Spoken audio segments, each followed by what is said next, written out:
On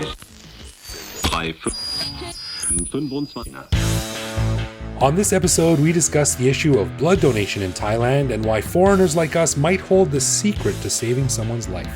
So if you're like us and know the value of giving blood, but have never gotten around to it, you'll love this episode of the Bangkok Podcast.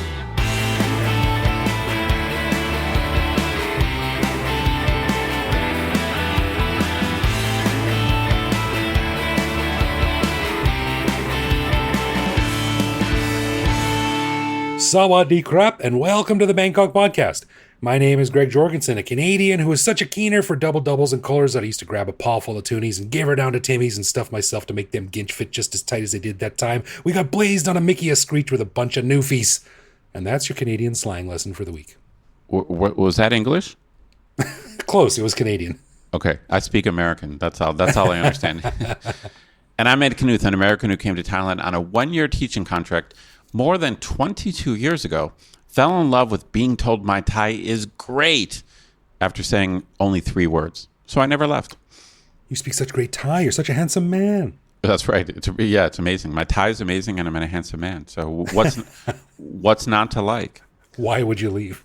Exactly. We want to give a big thanks to all of our patrons who support the show. Patrons get every episode a day early, behind-the-scenes photos of our interviews, a heads-up to send questions to upcoming guests, and access to our Discord server to chat with me, Greg, and other listeners around the world. But best of all, patrons also get an unscripted, uncensored bonus episode every week where we riff on current events and Bangkok topics. On this week's bonus show, we chatted about the low-down, dirty bastards that stole Greg's bike last week, the crazy story of Thailand's pregnant cyanide serial killer, and the differences between Thai culture and Western culture when it comes to obsessive hobbies, like being the best Donkey Kong player in the world. To learn how to become a patron, click the support button at the top of our website. That's right. And as always, if you have a comment, a show idea, or just want to say hi, head to BangkokPodcast.com and click the little microphone button on the bottom right to leave us a voicemail that we'll play on the show. And don't steal bikes. Agreed. All right. On this episode, we are going to be talking about a really important issue that is quite near and dear to many in Thailand, but is also something that most of us, certainly me included for most of my time here, find really easy to ignore. And that is donating blood. Now, I don't know about you, Ed, but donating blood has never been something myself or my friends have ever done with any regularity, either here or in Canada. Of course, we realize the importance of it, but for whatever reason, it just never moved very high on my to-do list. But it turns out that Thailand's blood donation landscape is pretty unique in that there is a shortage of a certain blood characteristic, which just happens to be much more common in foreigners than it is in Thais. Many of us have seen pleas online for blood donors after an accident or a medical issue, and it's usually related to this imbalance. So today we are talking with a young fellow by the name of Ryan Cullinan, who runs the Thailand RH Negative Blood Donation Facebook group. He's been a huge advocate for blood donation in Thailand and has used his group to organize some very successful blood drives that have helped countless people over the years. So let's hear more about this really interesting issue with my chat with Ryan Cullinan.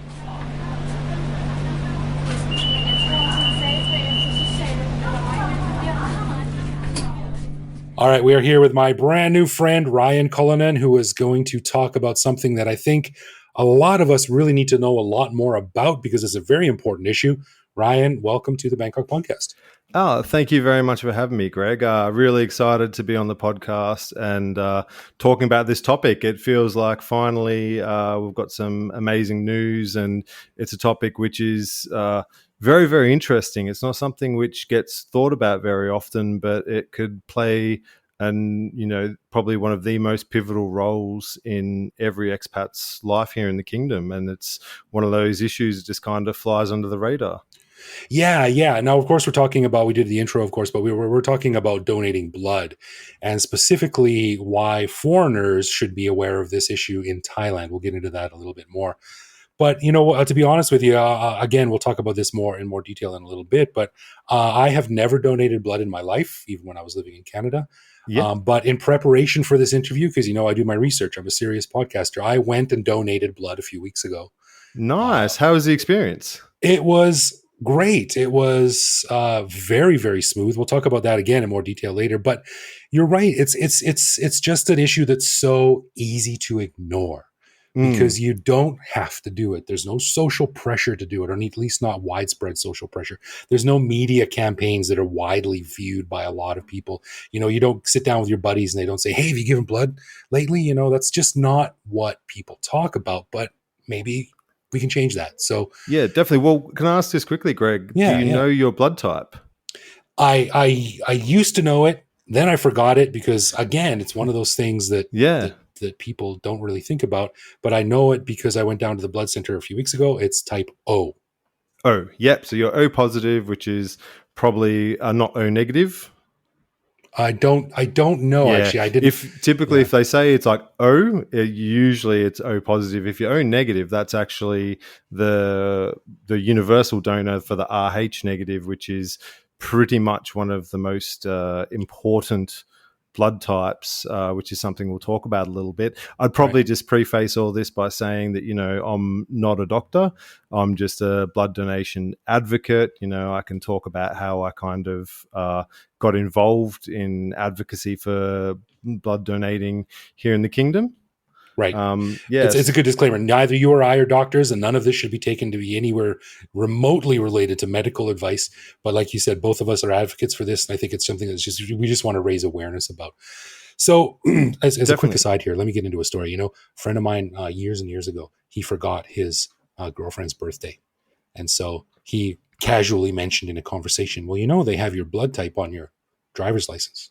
She said, "No, they don't." He said, "Yeah, they do. They do." She said, "No, they don't." He said, "Let me see your driver's license. Let me show you." And of course, she gave him her driver's license, and he was like, "Oh, I guess you're right. They don't." But then he got her birthday. So, yeah, and like in some countries, like you got to have it, or it's a good practice to have it on your race car if you go car racing. Exactly. If you end up upside down or things like that. So yeah, so give us your story, man. So you're here as a representative from the Facebook page called Thailand Rh negative blood donation. So fill us in. Who is Ryan? Why are you in Thailand, and why did you get involved as an advocate for donating blood? Yeah, well, I've been in Thailand for many years now. Used to work in the finance industry around the world, studied in Australia, and I was living in, I was in Thailand, and I remember it was on. I was sat down for Christmas dinner of 2016 at the Sportsman, and me and all my friends just about to tuck into a delicious Christmas lunch, and I got the phone call from one of my good friends' girlfriends saying that he'd actually had a motorcycle accident in Koh Samui. Now, if he's listening to this, he'll know exactly who he is. Now, me hearing that he got into a motorbike accident wasn't totally surprising. He's a bit of a daredevil. But what I found out was that he was 100% sober, and he was actually walking across the road with his mum and dad, and somebody on a motorbike came and hit him from the side, and it actually shattered his femur, which is the biggest bone in your body, in your leg. Right. That's no joke. Yeah, definitely no joke. Just the way it hit him was just unlucky. But the way they kind of deal with that, I won't get into too many of the gruesome details, but basically they need to make sure you don't get compartment syndrome, which is kind of the same thing that if you get crushed by a building or stuff like that. So any of these kind of incidents often require blood donation. Now, he was from the UK, which is one of the most prevalent countries for Rh negative blood. But here in Thailand, the Thai population, which I'll get into the maths in a minute, it's one of the rarest blood types. So now, is Rh negative a blood type, or is it just a blood classification? I'm not sure how the whole antigen thing works. So Rh negative is effectively if you're Rh negative, you're a negative blood type. So A negative, B negative, O negative. So it just effectively means that that's a more rare blood type. Okay. So, prevalence in European countries, UK is 25% Rh negative, Germany is about 15%, Italy 12%, then you go down to kind of India, it's all genetics, is about 2%. And then when you get to Thailand, believe it or not, it's 0.3%. 0.3% of Thai people have Rh negative blood. Wow. Okay. Correct. Yeah. So this is this is going to be one of these issues where everybody, all the expats in Thailand know, the dangerous things to do. Crossing Sukhumvit Road at the zebra crossing without looking for a car, taxi hitting you at 100 kilometers an hour. Riding a scooter. Everyone's aware of these things, but what's absolutely crazy is that something as simple as a stomach ulcer which starts to bleed, you can end up, being in the very unfortunate position of, potentially even having to say goodbye to your family forever because they can't find a blood donor for you. So the main issue here is that because the Rh negative blood group is so rare in Thailand, consequently, there's not a lot of it around. So if you are a Thai person, one of the very, very few Thai people who has Rh negative blood, or a foreigner who has Rh negative blood, which are statistically more likely to have it, you don't have a lot of options here. And you might very well be in a hospital that just says, sorry, we don't have any blood for you. You're out of luck. Yeah. And if we're talking about O negative, well, let's say if we're going to I'll go back to the initiation of how the group started. So I flew down to Koh Samui. So, literally dropped my fork and plate, stopped my Christmas lunch, booked the first flight, got down there. You're a good friend, man. To try and rally the troops to donate blood for him. And the post got shared, over 100 times, and we had people from Finland, and we had a lot of people come and donate blood in Koh Samui. I didn't know this, but Koh Samui already had a really strong group of donors there who were aware of these kind of issues. Mm-hmm. But even then, when my friend was in the hospital with his broken leg, there was another Rh negative case came in to the ICU. Okay. So then I was like, whoa, and they didn't have at the time any available blood. Wow. So this is one of those, one of those shocking moments where I'm like, whoa, this is a much bigger issue than anyone ever thinks about, because it's one of those things where you and me, Greg, we might never in our lives, a percentage likelihood of us requiring a blood transfusion is probably pretty low percentage-wise, but every single time you donate blood, that blood gets used 100% of the time. So it's one of those things where all the expats here in Thailand have the ability and the capabilities to solve this problem. This is just a maths problem, and we can all solve this problem if every expat knew their blood type and went in and donated every 90 days. If you live in Bangkok, down at the National Blood Centre, the Red Cross headquarters down in Lumpini, this issue would go away. However, there's been some big changes lately. So that was way back in 2016, and we started the group, and it was originally the Thai Emergency Blood Donation Group. So the first focus that we were trying to have was for emergency donations, not just for expats, obviously for anyone in the kingdom, but sure. The Thais are incredibly generous people, and they're very aware. So they donate regularly. So for, it's not Thais going in and donating blood is very commonplace, and, they're very diligent with blood donations. But, unfortunately, the genetics, there isn't the Rh negative availability there within the group. So this was just something that, people have historically been passing away unnecessarily just because there's not enough blood to go around. It's so funny because it's just such a common thought process to have, especially in the 21st century. We have all this wonderful medicine. Oh, you need blood. Oh, we'll just go to the hospital. They got blood. They'll give you blood. But it's not that easy.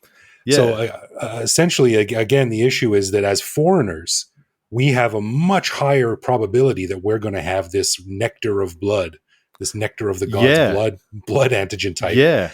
So I wouldn't say it's our responsibility to donate, but it's something that, look, we can help resupply the pool of this very rare life-giving liquid much faster and much easier than the average Thai person could. Would that be a fair statement to say? Well, we're dozens of times more likely to have Rh negative blood, Right. which Okay.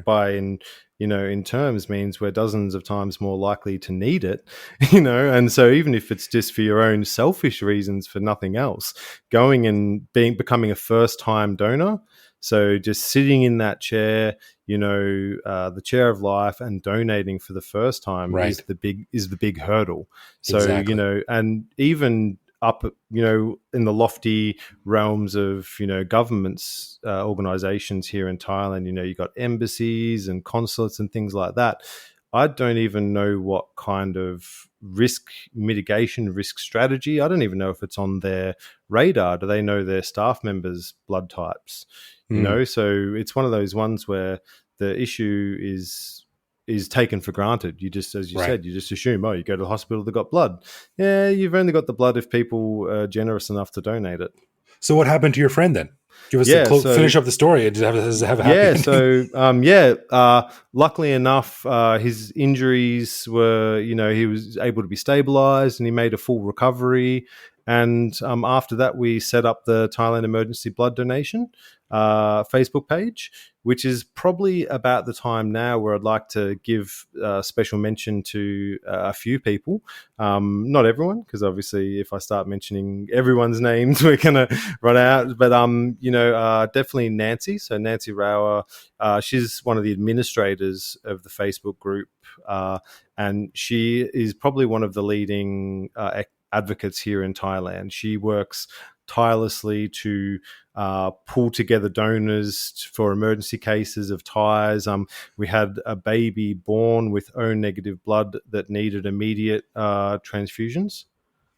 And Right. so, thankfully, these are the kind of things that really matter. And so since 2016, the big news is now, which a lot of people who have tried to donate blood or from the UK or Europe would know about this. It's the variant Creutzfeldt-Jakob disease, or VCJD, or from now on, I'm going to call it mad cow disease, because that's what it's colloquially known as. So Right. effectively, if you lived in the UK, from 1980 through to 1996, or you spent more than 3 months there, or from 1980 up to 2001 in France or Ireland, you weren't able to donate blood. Now, right. For our younger listeners, this was a big deal back in the day. Like people were really worried about this stuff because it crossed the the animal human barrier. And you could get this disease by eating infected meat. You get the disease by eating infected meat, and it was just one of those diseases that just really crossed into the blood donation sphere, and that really excluded a lot of people. So if you're listening to this right now, and it kind of, not just in Thailand but globally, poisoned the well for a lot of Rh negative donors, because they're like, I'm from the UK, or I live there, or from Ireland or Europe, I can't donate. Well, I can tell you right now, thanks to some, incredible work by people like Nancy, and also Dr. Isarang from the Thai Red Cross. So he's one of the advisors to the Thai Red Cross. He's a professor at Chula University. He's on the board of hematology. He's got an MD, and he's also a PhD and a diplomat. So an amazing person. He really championed to get that regulation repealed. Right. Now, let me say, I've got to put a massive caveat on that, which we'll get into a little bit later, but that's for Bangkok. So, which is at the Henry Durant Center, which is the National Blood Center, if you've got your Google Maps out. So the National Blood Center, which is also the Thai Red Cross Center, and it's down in Lumpini on 1871 Henry Durant Road. In Bangkok. So effectively, you can go in there and donate now. This is huge and amazing, and this is a massive change. It opens the floodgates, and so now we're moving from what was an emergency model of, we need to get this blood to this person here, which is infinitely complex, to now an awareness campaign. We need to let everyone know that this change has happened, to get blood in bags, and for everyone to start saving lives. Head on down to Bangkok and start to donate. Right. And I think it's important to highlight your caveat against too. And I think, Ed and I have said on the show a million times, Thailand is a country of baby steps. Just because it's true at location A doesn't mean it's going to be true in every location. So it's important that if you're not in Bangkok and if you're not going to donate at the main center, which I'm going to talk about in a bit, make sure you check first before you do any donations at your local hospital or your local blood donation center. Just make sure to consult with them first, because it's kind of frustrating if you go out of your way and go down to a place and they say, sorry, you're not allowed to, when you're saying, well, in Bangkok, I'm allowed to, but yeah, and it's not as easy straightforward as that. It's easy for expats to kind of fall into that, I'll put it politely, Thaiisms. But honestly, Thailand is a world leader in this legislation. We're one of the first Southeast Asian countries to repeal this, to change the regulations. Thailand is very much on the forefoot here, and there's also some very good reasons as to why, right now it's really only the headquarters in Bangkok that's accepting or has repealed this regulation or legislation for mad cow disease. It's because it requires different processing, different separations, different bags. You can only use certain cells, red, white, platelets. It's all split up and processed differently. So there's a very good reason for it.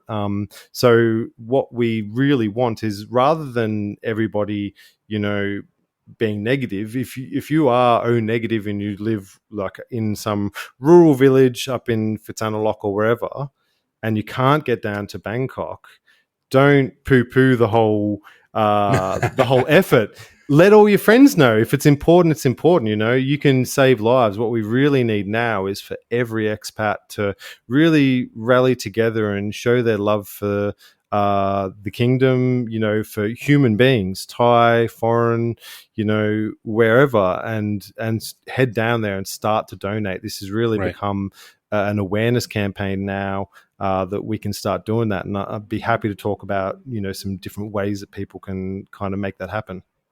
Well, let me talk about my experience and going down there a few weeks ago. Yeah, go for it. How'd it go? Now, for those that don't know, Anri Dunang Road is sort of, it goes between Rama 4 and Rama 1 Road down by Paragon there, and it's about a quarter of the way from Rama 4 towards Rama 1 Road towards Siam Square.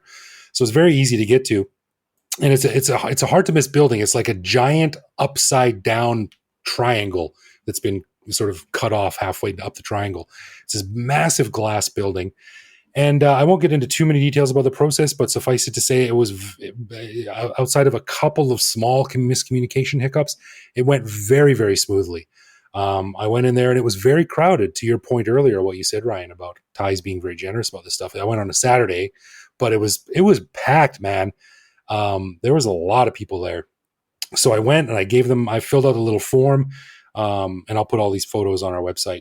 I filled out a little form. Have you eaten any of this? Have you been to any malaria countries? Have you, all the standard stuff? You can download that form from our Facebook page as well.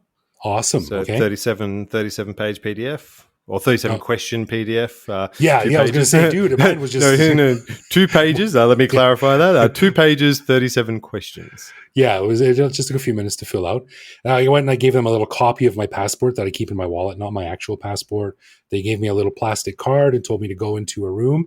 And I should mention, at almost every step of the way, like it is in Thailand, they solve the problem of crowding by just throwing people at it. So like every 5 meters, there was a person going, "Chun ka, like welcome," like we were ushering, pointing to where I need to stand and wait and sit. So it was very nice. A woman, I sat down at a desk, and this woman pricked my finger with a little needle and took one single drop on a glass slide. She dropped some chemicals on it, and then she wrote O on the piece of paper that I was carrying with me. So that told her what blood type I was. I then went into a room and I sat down with a lady who spoke moderately okay English. And she asked me a bunch of questions. Did I sleep the night before? Has it been at least 24 hours since I've had any alcohol? Am I well rested? Have I had any extremely fatty foods recently?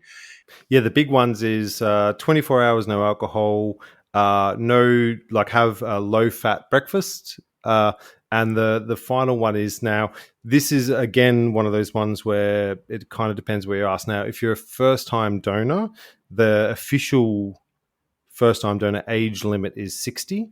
However, if you've donated previously, it's 70. So I'd just say consider it 60 unless you've kind of got some proof that you've donated previously in whatever form that is. So keep it at 60 just to make it easy.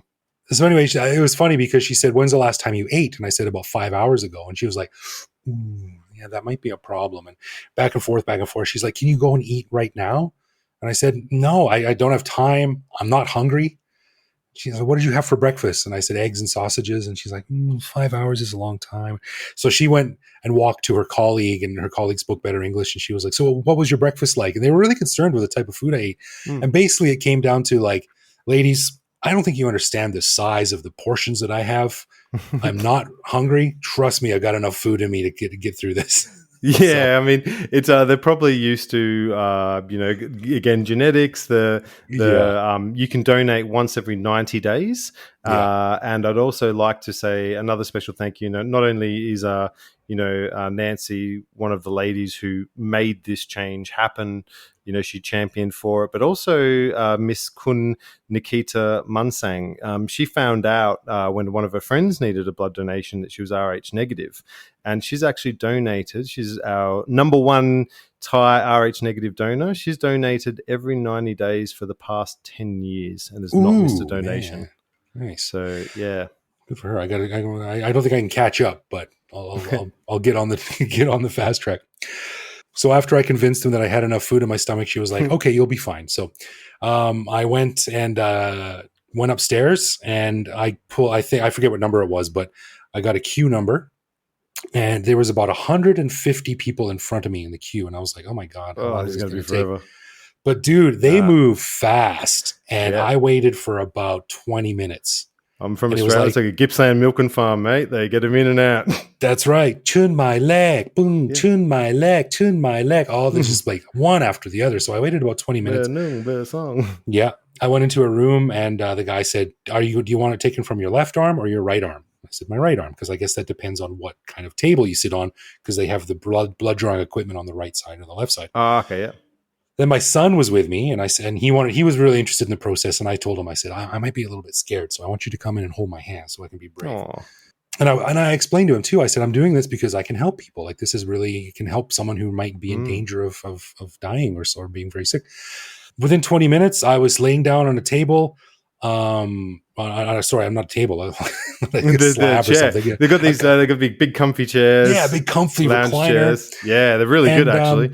I've almost fallen asleep. Yeah, there was just this like army of worker bees buzzing around, and they got me hooked up, and they gave me a little thing to squeeze with my hand. And it was painless, relatively painless. And I laid there for about 10 minutes, 12 minutes. My son held my hand. And then after a few minutes, I told him to leave because it was quite busy in there. So he went out and waited with mom. Yeah. And then after I was done, they pulled the needle out and they said, wait 2 or 3 minutes just to make sure you're not feeling woozy. I felt fine. And then they send you into the adjacent room where you get a little snack. So I got a nice little sandwich and a juice box. Oh, nice. Yeah, I was in and out in less than an hour and a half, less than 90 minutes. And that was probably on one of the busier days too. Yes. That was on a Saturday. And I checked too. So I think they're open until like 7 p.m. on weekdays. So I think next time I do it, I'm going to go after work. Yeah, definitely. So, I mean, great that you had that experience at the NBC. Almost everyone that goes there has a similar experience, very professional, very Extremely. Clean, very fast. The chairs are the most comfortable chairs you'll ever sit in, massive leather lazy boys. And so what we're going to be doing is, like, if people want to get on board with this cause and really start to help, one of the events that we're just doing on our Facebook awareness page is the Blood and Brunch. So we're just meeting there at 10 a.m. So everyone has their breakfast, meet there at 10 a.m., donates blood early on Sunday or Saturday morning. And then after that, we're going to go and get some Roadhouse barbecue across the road after that. So these are just the kind of events you can do. Now, there's a lot of international schools that want to get on board and start to do events at the schools, which is great for the blood drives and all that. But the VCD-JCD, the mad cow disease restrictions, do still apply to a lot of the blood vans because they don't have the bags or the processing there. So people can still donate, but you're kind of trying to separate out the different attendees, because international schools, a lot of people did live in the UK or Europe Right, during fair those enough, yeah. years. A lot of teachers. So I'd even urge those people, if they can, even if all the teachers and parents or whatever come down to the NBC and donate.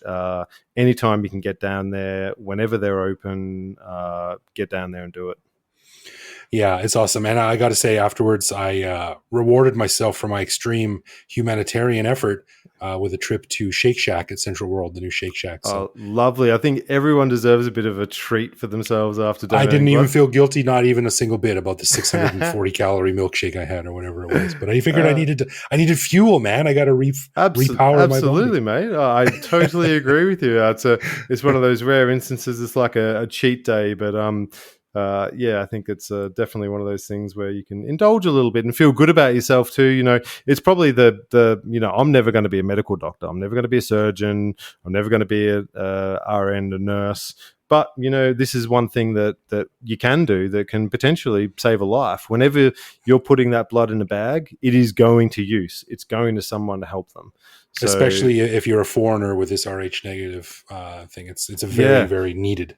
Definitely, and I'm not overstating the severity of this. There are people who have had to look their families in the eye and say goodbye because there's not enough blood available for them. And sometimes these are things that are not treatable or curable, but other times it's been the case where these people might not have needlessly passed away if we had enough reserves of blood. So it's the banking that's important. So having that constant reserve of Rh negative blood, getting enough first time donors in so they find out their blood type. And I can almost guarantee you that if you find out that you are one of the Rh negative blood donors, you're just immediately going to that light switch is going to go on. You're going to realize how magic your blood is, and you'll be in there every 90 days. And what better feeling can you get than every 90 days knowing that you're saving a life? It's amazing.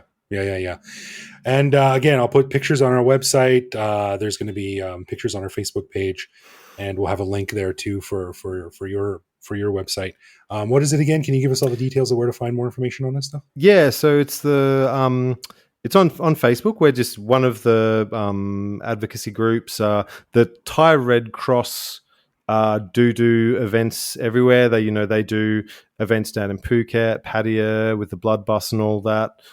So that's everywhere. But the number one thing I'd tell people is the National Blood Centre, the Red Cross Society in Bangkok is the place to go. If you're one of the many Bangkok listeners, our Facebook page is the Thailand Rh negative blood donation group, which we'll put the link somewhere in the podcast description. Under the files in that group, you'll find the PDF of the questionnaire that we spoke about before. I'm looking at it right now. There's blood donation application, and there's donating blood in Thailand guide for expatriates.zip. Yeah, perfect. So then, really, guys, just the thanks to the hard work of people like Dr. Isarang and Nancy, the laws or the regulations have changed. They're welcoming back donors. This is huge news. This is the biggest news to happen in blood donation since 1980. It's massive. Thailand's on the forefront. It's one of the countries that needs it the most. So let's rally together and save some lives. Cool. And guys, take it from me, the laziest person out there. It was very, very easy. It was almost pleasant. So it's a very easy thing to do, and you can really be making a big difference. So if you're in Bangkok, especially, head down there.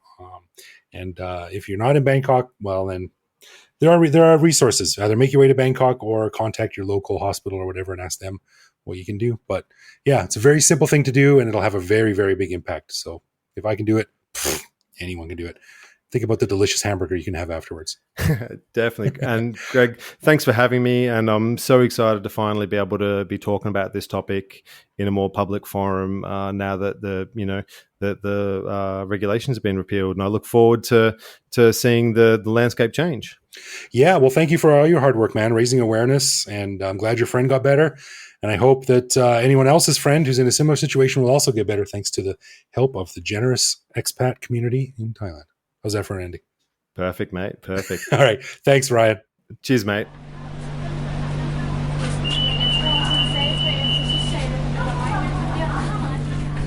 Dude, man, I thought that was very interesting, but I just have to add blood donation to the long list of things that I feel guilty about. Because I think I have done it like once in my life. I think in law school I went to some blood donation drive. You know, they have these blood drives in the U.S. So I think I have done it at least once in my life. But I mean, I know you talked about it. I'm a little bit like you in that it's one of these things where most people know that you should do it, but then you just don't do it. Well, there's a lot of things I should do. There's a lot of things we should all do. That's right. But we just don't do That's it. right. We just never get around to it. Yeah, no, I had the big idea of recording myself when we went down to the blood donation to give blood, but it just wasn't the right environment to do that, so I never ended up recording anything. But like I talked about in the interview, man, it's super easy. They're very, very friendly. Like I said, there's someone every 5 meters going tun ka, telling you where to Right, sit, sure. where to wait, where to stand. It couldn't have been easier, and they couldn't have been more friendly. So Sure. I was in and out in under 90 minutes. And I can do it you can donate blood every 90 days. So I'm going to go back in 90 days. I'm going to try to keep doing it. Cool. Let me know when you do it. I should do it. In my case, I'm actually not one of those people that is particularly scared of needles. You know, I've done a bunch of blood tests when I got into my nutrition and exercise fix like a few years ago. You know, I've gotten every few months I go in and get a whole bunch of blood tests, and I've just gotten used to like someone sticking a needle in my arm. It's not like I like it. I'm not like, oh wow, this is great, but it's you know, I've had it done so many times that I don't think blood donation would be a problem at all.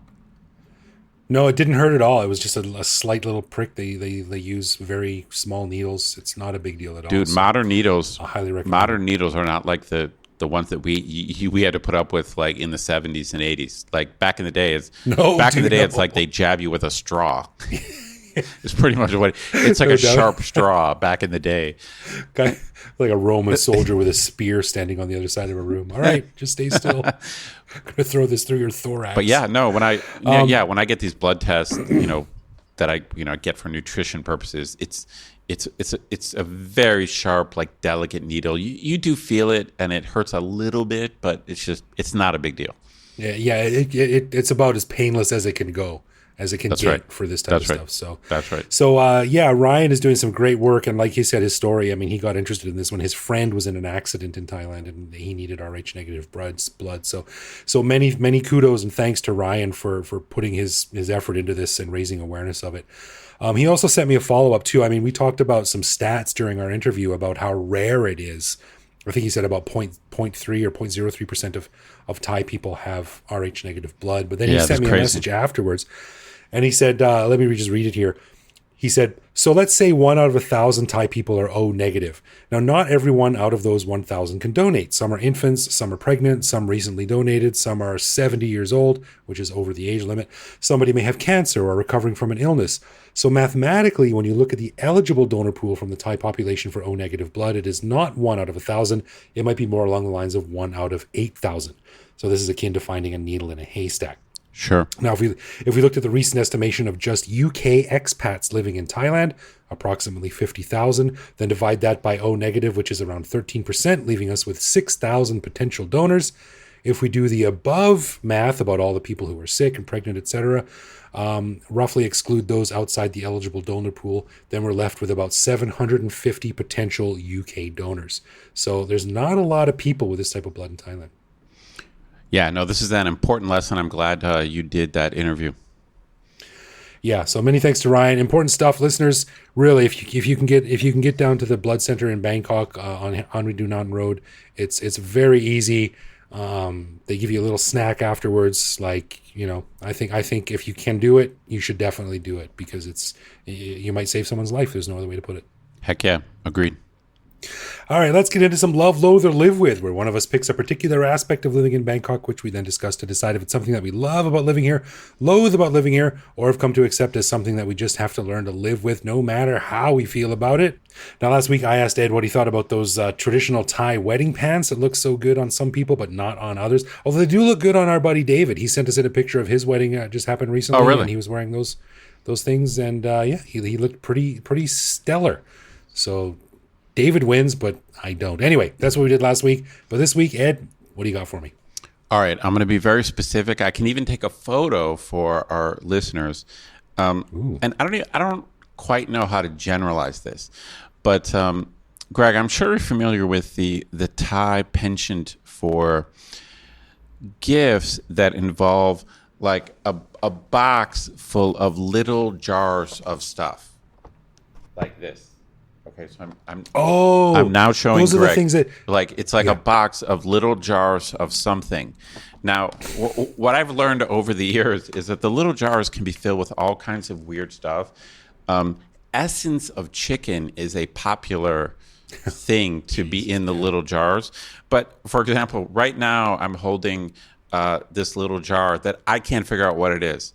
It's like I don't know what it is. It's some type of. It looks like strawberry jam, but it's got plums on the sticker. That's right, and I don't know if I'm supposed to just like drink it.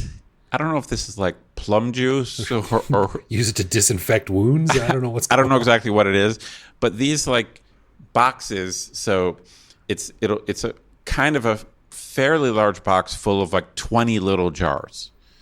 It's a very common gift thing in Thailand, like office gifts, like holiday gifts, and it's like a basket with a bunch of stuff, but there's always like a box full of little jars. Right, you always see the commercials on TV. It's like usually someone handing them over to someone in slow motion while the label faces conspicuously towards the camera the entire time. Yeah, what's up with the like little jars? It's like they're like this is just I'm more baffled by this. I have an opinion, but mostly my reaction is one of just bafflement. So this is a love, loathe, or live with for those things. I gotta say, I wrote a blog post about these years ago where I sampled all the different ones from 7-Eleven. Oh, you did? Like you actually drank? Yeah. You drank the little jars? Yeah, I did. Yeah. And I am not a fan. They all seem to be sort of like concentrated solutions of things. That's right. Whether they be essence of chicken. I love chicken. I've never once wanted the essence of one. Right. It's almost like it's almost like a shot. It's like you're supposed to drink the jar. Yeah. It's like a shot of whatever the thing is. My mother-in-law keeps some in the fridge. I don't know what they are.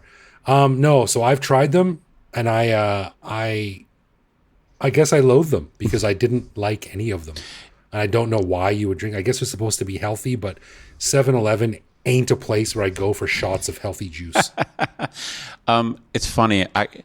For me, I guess I'm probably a live with, but I'm kind of a borderline loathe in the sense that I just don't understand this fetish for small jars of concentrated whatever. And it doesn't seem... okay, I understand that the office gift giving situation is awkward and you rarely get some kind of cool gift at an office, secret Santa. I get that. And whatever, gift giving in general is just kind of difficult. But for just a random generic gift, like a box full of little jars of anything other than maybe ganja, like it kind of, if you're going to give me a bunch the little jars of weed, if you're going to give me little jars, it better be of some good weed or something. You know what I mean? It's just like it kind of sucks. So I'm tempted to say loathe, but mostly I just ignore them. And I've been given these as gifts before, and I usually either just give them away or give them to a Thai person. I've never really did a deep dive, and actually I don't think I've ever drank one of these jars of concentrated whatever. Yeah, well, all right. I'm just gonna. They're not great. I'm gonna bite the bullet. I'm going loathe. Yeah, I'm down with that. I didn't like much. I think a few of them were like, well, that wasn't as bad as I thought it would be, but none of them were like, damn, I got to try that again. I just don't get it. I don't get what the point is of like giving someone a gift of 20 little jars of something. Yeah. I'm just looking at the old blog post that I wrote. I tried out essence of mushroom, essence of chicken. Oh my God, essence of mushroom. Bird's nest. Oh my God, that's frightening. Lycopene, essence of tomato. So I was not a fan of any of them.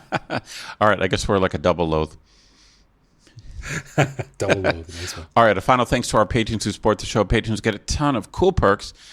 and the warm, fuzzy feeling knowing that they're helping in our never-ending quest for cool content. Find out more by clicking support on our website and connect with us online. We're Bangkok Podcast on social media, bangkokpodcast.com on the web, or simply bangkokpodcast@gmail.com. We love hearing from our listeners and always reply to our messages. Right on. You can also listen to each episode on YouTube. You can send us a voicemail through our website that we can feature on the show.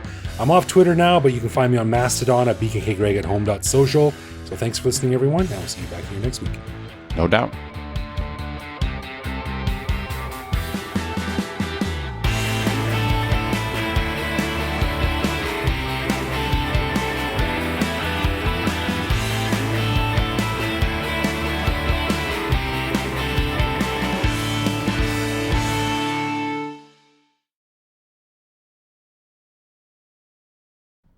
My intro is old school, but I don't think I've ever used it exactly. It just dawned on me, like, because this happened to me today where, I spoke like 3 words of Thai and the guy's like, "Oh my God, your Thai is like amazing."